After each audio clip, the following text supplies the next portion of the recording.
Isang makabuluhang hakbang para sa edukasyon at serbisyong pampubliko ang sinelyuhan sa Kapitolyo ng Pangasinan. Ito'y matapos lagdaan ni Governor Ramon V. Gico III at John P. Griffin, Vice President for Global Programs ng Maxwell Leadership Foundation, ang isang Memorandum of Understanding para sa pagpapatupad ng Employee and Student Development Program sa lalawigan.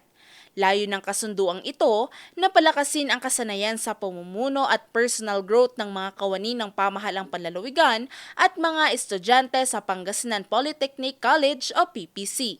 Sa pamamagitan nito, mas mapapabuti hindi lamang ang kalidad ng serbisyo sa lalawigan, kundi pati na rin ang hinaharap ng mga kabataang Pangasinense. Ayon kay Governor Gico, mahalaga ang papel ng bawat empleyado at mag-aaral sa tagumpay ng Pangasinan. Whatever accomplishment this administration has had in the past more than 2 years, the governor, the vice governor, and the board members cannot do it by themselves.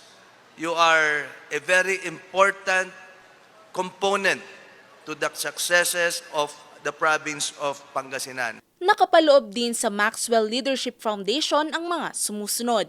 Ang Beyond Success na magpapalakas ng leadership skills ng mga empleyado, iLead na nakatuon para sa paghubog ng mga estudyante at community transformation na sosuporta naman sa pagsasanay ng mga community leaders. Bukod pa rito, ilan sa mga inisyatibo ni Governor Gico para sa kapakanan ng mga kawani ng Kapitolyo ay ang Employees Family Day, Governor's Awards and Recognition Program at patuloy na pagbibigay ng promosyon sa mga natatanging lingkod bayan. Tiniyak ng pamahalang panlalawigan na hindi ito magiging isang kasunduang mananatili lamang sa papel, sa halip, ito ay magiging isang aktibong programa na magpapalakas sa sektor ng edukasyon at pampublikong serbisyo sa buong Pangasinan. Valerie Dismaya, RNG News.